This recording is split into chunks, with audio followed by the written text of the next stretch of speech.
जय हिंद साथियों, आप सभी का आपके अपने परिवार आसमा सिविल एकेडमी में मैं इशार अहमद आप सभी का एक बार फिर से पुरजोर स्वागत करता हूं और आशा करता हूं कि आप सभी स्वस्थ हैं और बिल्कुल मस्त हैं और साथ ही साथ अपनी प्रतियोगी परीक्षा की तैयारी बेहतर जोरों शोरों से और एक युद्ध स्तर में कर रहे हैं। और साथियों, आज हम 9 जुलाई के इंपॉर्टेंट करंट अफेयर्स पढ़ेंगे जो कि हमारे एग्जाम के लिए बहुत ज़्यादा महत्वपूर्ण है। और एग्जाम कौन कौन से, तो सीजीपीएससी, व्यापम, एसएससी, रेलवे, जिसमें सीधा करंट अफेयर के क्वेश्चंस पूछे जाते हैं, उसके लिए ये महत्वपूर्ण हो जाता है। और अगर आपसे मैं बोलना चाहूँगा कि अगर आप पहली बार इस चैनल में आए हैं तो चैनल को सब्सक्राइब कर लें, और अगर चैनल में पहले से हैं तो इस वीडियो को शेयर करना ना भूलें, क्योंकि आपके लिए डेली कंटेंट बनाए जाते हैं, क्योंकि आपकी सफलता में ही हमारी सफलता छुपी हुई है। तो चलिए अपना सत्र प्रारंभ करते हैं, और स्टेटस में लगाना मत भूलिएगा भैया, ठीक है। चलो आ जाओ, चलो।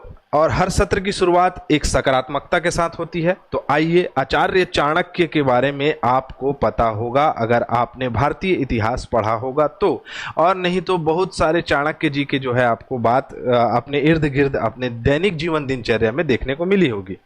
वो चाणक्य जी जो कि मगध साम्राज्य का एक बहुत बड़ा शासक स्थापित किया, साथ ही साथ वहाँ की शासन, प्रशासन, राजनीतिक सारी स्थिति को जो है वो बेहतर किया इन्होंने, है ना। तो ऐसे ही छोटे मोटे इंसान तो है नहीं। तो आइए ये क्या कहते हैं उनकी बात पे ध्यान देते हैं कि कोई काम शुरू करने से पहले स्वयं से 3 प्रश्न कीजिए। मैं ये क्यों कर रहा हूँ, इसके परिणाम क्या हो सकते हैं, और क्या मैं सफल होऊंगा। और जब गहराई से ये सोचने पर इन प्रश्नों का संतोषजनक उत्तर मिल जाए तभी आप आगे बढ़ें।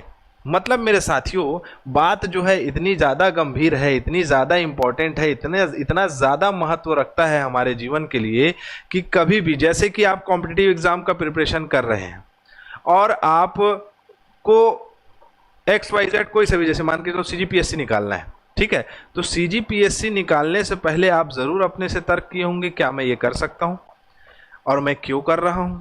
तो ये सब सारे तर्क अपने से पूछा जाएगा। अब अपने से अगर आप पूछेंगे तो हमेशा आपको एक अंदर से, मन से आवाज़ आएगी। वही मन की आवाज़ की बात कर रहे हैं, और वही स्ट्रेटेजी मैं आप लोगों को बताता हूं कि मेरे साथियों, जीवन में अप एंड डाउन कितना भी आ जाए, कॉम्पिटिटिव एग्जाम का जो एरिया है वो हमको सारी चीज़ें सिखा देता है, हर एक पहलू को जीवन का जीने का सिखा देता है। तो इसको गंभीरता से लें। और मैं रोज दवा देता हूँ, एक दवा, ठीक है। इस क्लास में सबको बोलिएगा कि इशार सर रोज दवा देते हैं। वो क्या है, तो प्लान करना है। क्या करना है, प्लान करना है। डेली रात के प्लान करके सो जाओ। मेरे को सीजीपीएससी निकालना है, मान के चलो, ठीक है। सीजीपीएससी, अब तो मेरा उम्र हो गया, मैं तो नहीं निकालूंगा, ठीक है।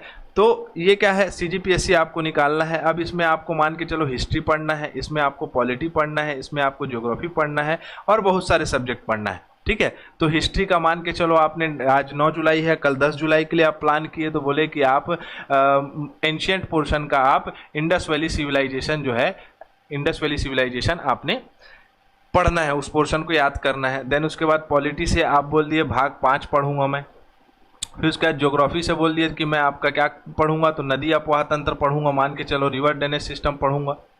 तो इसको प्रॉपर 10 तारीख को क्या करना है, इसमें पूरा बल लगा देना है। पूरा बल लगा दोगे तो पास हो जाओगे, गारंटी बता रहा हूँ ना मैं।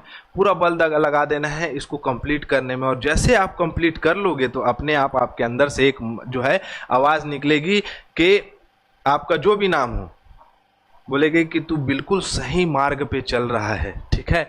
चलो, तो आपके लिए ये एक मोटिवेशनल स्पीच था मेरे लिए। आप बिल्कुल रोज प्लान करिए मेरे साथियों, ठीक है। लास्ट टाइम मैंने प्रश्न पूछा था कि इनमें से किन्हें पहला के सरस्वती अम्मा पुरस्कार मिला है, तो किन्हें मिला है, तो कहा गया भाई पेन आनागा, ठीक है। किन्हें मिला है, तो पी गीता को मिला है, ये पता होना चाहिए, ठीक है। आंसर किसने दिया है, दिव्या स्टडी, दिव्या ने कहा है best current affair. Thank you so much Divya, ठीक है। और आप सफल होइए, आप पढ़ाई करिए अच्छी तरह से, और मैं जो है, हम सब जो है आसमा सिविल एकेडमी आपको जो है बेहतर, आप सभी को, और आप जो देख भी रहे हैं उनके लिए कामना करता है कि आप जो है अपने जीवन में सफल हो जाएं, एग्जाम निकाल लें, ठीक है। राइट आंसर इज गीता, ठीक है। कौन है, Ragini Dwivedi, very good Ragini, all the best. Ragini शुरू से लेकर है अब तक, Shri P Geeta, Shri very good Shri, ठीक है, all the best. Shashi Tandon, Shashi Tandon ने भी सही जवाब दिया। हाँ सर, प्लान करती हूँ। वेरी गुड, शशि ने प्लान करना स्टार्ट कर दिया। बेटा कंसिस्टेंट रहो, कंसिस्टेंट रहो, कोई नहीं रोक सकता तुम्हारे लक्ष्य से तुमको, ठीक है। कविता निर्मलकर, पी गीता जी को मिला है। वेरी गुड कविता, एक्सीलेंट। तो ऐसे रोज जो है क्या करना है हमको, रोज जो है आंसर भी देना है और आंसर आपको भी देना है। प्रभु व्यूवर्स अच्छे जा रहे हैं, आप लोग भी जो है आंसर दिया करिए ना, ठीक है। चलो, मेरे को मनोबल मिलता है बच्चे, और मैं जो है आप लोगों के लिए और बेहतर कंटेंट लेकर आऊंगा, ठीक है, ठीक है। चलो आगे बढ़ते हैं। राष्ट्रीय चीनी कुकी दिवस कब मनाया जाता है? कब मनाया जाता है? तो आज का दिन है, तो आज का दिन ही मनाया जाता है, ठीक है। क्या है ये चीनी कुकी डे? ठीक है, खाते होगे ना जी बिस्कुट, है ना। तो शुगर कुकी डे मनाया जाता है। इसके इतिहास के बारे में ऐसा कुछ कंफर्मेशन मेरे को मिला नहीं, लेकिन आज के दिन ये मनाया जाता है। और क्यों ना मनाया जाए, वैसे क्यों ना मनाया जाए ऐसा तो कुछ नहीं बोल सकते, लेकिन सामने में अगर हम किसी के यहाँ मेहमान बन के जाते हैं तो हमेशा किस्म किस्म के बिस्किट्स जो है हमारे सामने रखते हैं, तो हमारा मन नहीं मानता है, हम उठा के खा लेते हैं, है ना। और अधिकतर छत्तीसगढ़ वाले लोग, छत्तीसगढ़ में मतलब मैं भी छत्तीसगढ़िया हूँ, जाता हूँ तो नान खटाई मिलता है, नान खटाई, है ना, वेरी डिलीशियस, ठीक है। चलो, बोलोगे सर आप तो मुंह में पानी ले आए सवेरे सवेरे, ठीक है। राष्ट्रीय चीनी कुकी दिवस 9 जुलाई को मनाया जाता है। और इसका इतिहास की बात करें तो कोई ऐसा पुख्ता नहीं मिलता है, लेकिन दुनिया में क्या है, रसोई घर में देखोगे तो आपका ये बनता है, लेकिन आजकल कोई रसोई घर में नहीं बनाता है, अधिकतर मार्केट से खरीद लेता है, ठीक है। चलो आगे बढ़ते हैं। ब्रिटेन के नए प्रधानमंत्री के रूप में किसे चुना गया? मोस्ट इंपॉर्टेंट इंपॉर्टेंट इंपॉर्टेंट, याद रख लो, बहुत जरूरी है। क्या नाम है इनका? तो इनका नाम है कीर स्टारमर, ठीक है, कीर स्टारमर इनका नाम है। ये जो है ब्रिटेन के क्या है, नए प्रधानमंत्री के रूप में बने हैं। ऋषि सुनक जी जो है वो लगभग 650 सीटें थी, उसमें से बहुत पीछे चले गए, ये 400 पार कर चले गए, 420 के ऊपर इनकी सीट आई है, ठीक है। खैर, तो 5 जुलाई को प्रधानमंत्री चुनाव हुआ, नतीजा जारी हुआ। कीर स्टारमर जो है वो क्या है, चुनाव जीत गया। कौन से पार्टी के थे? तो कंजर्वेटिव पार्टी के सदस्य, कंजर्वेटिव लेबर पार्टी के हैं ये, लेबर पार्टी के हैं। कंजर्वेटिव पार्टी के कौन थे? तो ऋषि सुनक थे, वो हार गए हैं, ठीक है। चलो, वित्तीय वर्ष 2023-24 के दौरान भारत में वार्षिक रक्षा उत्पादन कितना है? वार्षिक रक्षा उत्पादन में लगभग 16.5% का वृद्धि हुआ है, और ये हमारे लिए बहुत अच्छा है। टोटल कितना खर्चा हुआ है, मतलब इस वित्तीय वर्ष का जो है प्रावधान है जो कितना है, मतलब तो 1,26,887 रुपए, है ना, टोटल रक्षा आपका उत्पादन, जिसमें कि आपको मैंने बताया 16.7% अधिक हो गया है 2022-23 से, है ना, अधिक कर दिया गया, अधिक हो गया है, मतलब कि हमारा रक्षा संसाधन जो हमारा डिफेंस एरिया जो है वो बहुत बेहतर हो जाएगा। चलें आगे बढ़ें। रक्षा मंत्री कौन है? राजनाथ सिंह, ठीक है। चलो, प्रेस सूचना ब्यूरो पीआईबी, पीआईबी के न्यूज़ पढ़ते होगे तुम लोग, नहीं पढ़ते? तो पीआईबी एक बार जरूर देखा करो। बाकी मैं तो पीआईबी के न्यूज़ डालते रहता हूँ। इसके जो है महानिदेशक के रूप में किसे नियुक्त किया गया है? तो क्या नाम है इनका? धर्मेंद्र ओझा। धर्मेंद्र ओझा जी जो है इसके क्या बन गए हैं? महानिदेशक बन गए हैं, ठीक है। भारत का चौथा अगर स्तंभ कहा जा सकता है तो क्या है? तो वो है प्रेस है, जिसमें जो है पीआईबी मतलब कि आपका प्रेस इंफॉर्मेशन ब्यूरो के मतलब महानिदेशक कौन बन गए? धर्मेंद्र ओझा जी। 1919 में भारत में स्टार्ट हुआ था, राष्ट्रीय मीडिया केंद्र नई दिल्ली में इसका मुख्यालय है। क्लियर। प्लास्टिक रिसाइकलिंग की और स्थिरता पर वैश्विक सम्मेलन कहाँ हो रहा है? तो कहाँ हो रहा है? तो आपका दिल्ली में हो रहा है। आ जाए करना का जल्दी, ठीक है। कहाँ हो रहा है? दिल्ली में हो रहा है। प्लास्टिक रिसाइकलिंग बहुत ज़्यादा ज़रूरी है, नहीं तो प्लास्टिक जो है वो धरती में बढ़ते जाएगा, और जो जल का अवशोषण है, जो भूमिगत जल है, वो कहीं ना कहीं उसमें क्षरण होगा और हमारे लिए बहुत ही नुकसान है। तो मेरे साथियों, आप लोगों को याद रखना है कि प्लास्टिक के उपयोग से आप जितना ज़्यादा बचेंगे उतना आप लोगों के लिए बेहतर है, ठीक है। लेकिन कोई नहीं बचता है, पन्नी दे दोगा करके खरीद ही लेते हैं, ठीक है। चलो, तो मैंने बताया 4 जुलाई से 7 जुलाई तक ये चलेगा, नई दिल्ली में इसका आयोजन कराया जा रहा है। पार्वती कलिंग आपका काली सिंध चंबल, बताओ तो किसकी सहायक नदी है ये? ठीक है, चंबल तो किसकी सहायक नदी है? तो आपका यमुना नदी की सहायक नदी है। तो आपको पता होना चाहिए। कहाँ है बाबू? एतिया जा, ठीक।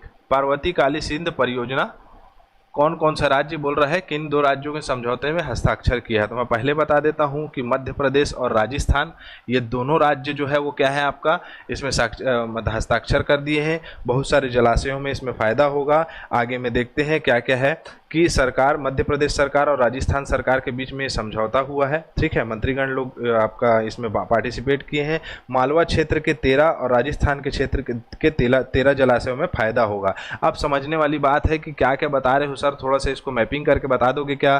तो क्यों नहीं बताऊंगा, इसीलिए तो हूं ना मैं। ठीक है, चलो एक भारत का नक्शा बना लेते हैं। ठीक है, एक भारत का नक्शा बना लेते हैं, ओवरव्यू लेंगे छोटा सा, जिसमें हम जानेंगे कि आखिरकार मैं कहाँ की बात कर रहा हूँ। ये वाला पोर्शन आपका राजस्थान का हो गया, ठीक है, और ये बीच में आपका ऐसे मध्य प्रदेश है। ठीक, यहाँ से आपका चंबल नदी का उद्गम स्थल है। कहाँ से? तो मध्य प्रदेश के पास से यहाँ से निकलेगी प्रवाह क्षेत्र, और यहाँ से निकलने वाली यमुना नदी जो कि गंगा नदी में आके मिल जाती है, गंगा नदी जाके इधर गिर जाती है। अपन नदी अपवाह तंत्र में देखेंगे, लेकिन मोटा मोटा आपका देखें तो ये चंबल नदी प्रवाह क्षेत्र कहाँ है? पूरी तरह से जो है आपका राजस्थान और मध्य प्रदेश के एरिया में फैला हुआ है। तो जल निकासी क्षेत्र मध्य प्रदेश और राजस्थान जैसे इसमें लिखाया हुआ है। और आपका ये पार्वती, काली सिंध, चंबल, गंगा जो है आपका गंगा यमुना नदी की प्रणाली के अंतर्गत आती है। चंबल नदी जाके यमुना नदी में मिल रही है, लेकिन चंबल नदी की सहायक नदी, चंबल नदी की सहायक नदी होगा भैया। चंबल नदी की सहायक नदी कौन कौन सी है? तो पार्वती और काली सिंध, मतलब यहाँ से आके जो है वो नदियाँ किस में मिल जाती है? तो चंबल नदी में। और चंबल नदी किसकी सहायक नदी है? तो यमुना नदी की सहायक नदी है। दिमाग नहीं घुमाना है, आराम से समझना है इसको, वर्ड वाइज से मैं बताता हूँ, देखो है ना। दरअसल पार्वती, काली सिंध, चंबल, यमुना, चंबल परियोजना जो है वो किसके किसके बीच में हो रहा है? तो राजस्थान प्लस मध्य प्रदेश के बीच में। पूछेगा ना प्रश्न, यहाँ से इतना समय दे रहा हूँ इसीलिए इसको। ठीक है, तो आपका राजस्थान और मध्य प्रदेश के बीच में समझौता हुआ है, मतलब यहाँ की इस परियोजना में जो है फायदा होगा यहाँ के लोगों को। ठीक है, अब जल निकासी क्षेत्र की बात करें कि ये कहाँ कहाँ बहती है, तो मध्य प्रदेश और राजस्थान में बहती है, जैसे कि मैंने नक्शा बना के बताया आपको। और चंबल नदी किसकी सहायक नदी है? तो यमुना नदी की सहायक नदी है, ऐसे जोड़ के बताया यमुना नदी में। ठीक है, अब लेकिन ये जो पार्वती और काली सिंध नदी है ये चंबल नदी की सहायक नदी है। ये आप लोगों को याद रखना है मोटा मोटी। ठीक है, जिसमें नदी अपवाह तंत्र से सीधा प्रश्न पूछा जाता है कि कौन सी नदी किसकी सहायक नदी है, क्योंकि करंट में ये चल रहा है। कोई सा भी एग्जाम होगा उठा के पूछ देगा कि बताओ काली सिंध नदी किसकी सहायक नदी है ना। उसके बाद यमुना नदी किसकी सहायक नदी है, चंबल नदी किसकी सहायक नदी है, तो आप लोगों को पता होना चाहिए। ठीक है, कंफ्यूज नहीं होना, इसको बार बार 2 बार देखना, समझ जाओगे। ठीक है, निम्नलिखित में से किसे पंजाब और हरियाणा उच्च न्यायालय का मुख्य न्यायाधीश बनाया गया है? ठीक है, मुख्य न्यायाधीश नियुक्त किया गया है, ऐसा भी हो सकता है ना। ठीक है, तो मैं बता दूं पहले इनका नाम न्यायमूर्ति शील नागू। ठीक है, न्यायमूर्ति शील नागू। पंजाब और हरियाणा, क्या बोल रहा हूँ, पंजाब और हरियाणा, इन दोनों की मर्ज राजधानी कौन सी है? दोनों की राजधानी चंडीगढ़ है। तो चंडीगढ़ में मुख्य न्यायालय है किसका? तो पंजाब और हरियाणा का। तो उसके मुख्य न्यायाधीश कौन बने हैं? तो न्यायमूर्ति शील नागू। ठीक है, आगे बढ़े, चलो सारी चीजें बता दिया। हाल ही में शिक्षा को राज्य सूची में शामिल करने की मांग की जा रही है, ये मोस्ट इंपॉर्टेंट। शिक्षा को राज्य सूची में शामिल करने के लिए की जा रही है। अभी किस में है? तो समवर्ती सूची में है। ठीक है, 3 प्रकार की सूची होती है, एक होता है केंद्र सूची, एक होता है समवर्ती सूची और एक होता है राज्य सूची। समवर्ती सूची में केंद्र का भी विषय होता है और राज्य का भी विषय होता है, लेकिन कई विषय ऐसे हैं, कई आपके टॉपिक्स ऐसे हैं जो कि केंद्र में सेपरेट है और आपका राज्य में सेपरेट है। तो वैसे ही बोल रहा है कि राज्य सूची में शामिल करने के लिए मांग की जा रही है शिक्षा को, जो कि किस में है? समवर्ती सूची में। किस समिति की सिफारिश पर 1976 में शिक्षा को समवर्ती सूची में शामिल किया गया था? तो बता दो, अभी तक के आप लोग बता दिए होंगे। तो 1976 में कौन सा संविधान संशोधन हुआ था? तो 42वां संविधान संशोधन। स्वर्ण सिंह समिति थी इस समय, और स्वर्ण सिंह समिति की सिफारिश में शिक्षा को किसमें रखा गया था? तो समवर्ती सूची के अंतर्गत रखा गया था। हाल ही में शिक्षा को राज्य सूची में शामिल करने की मांग की जा रही है। भारत में 1935 के अधिनियम के तहत प्रांतीय सूची मतलब राज्य सूची के अंतर्गत था, प्रांत मतलब राज्य। स्वतंत्रता के बाद इस सूची को मूल संविधान के 7वीं अनुसूची में शामिल किया गया और 42वें संविधान संशोधन में समवर्ती सूची में स्थानांतरित कर दिया गया था। तो ये हमारा हो गया सेंट्रल गवर्नमेंट, मतलब केंद्र सूची, यूनियन लिस्ट, स्टेट लिस्ट, और ये क्या है? Concurrent list. तो आपके सामने ये रखाया हुआ है, ये डिपार्टमेंट्स है, जैसे कि डिफेंस, बैंकिंग, आपका करेंसी, फॉरेन अफेयर्स, उसके बाद कम्युनिकेशंस, ये सब सारी चीज़ें किस में है तो यूनियन लिस्ट में है।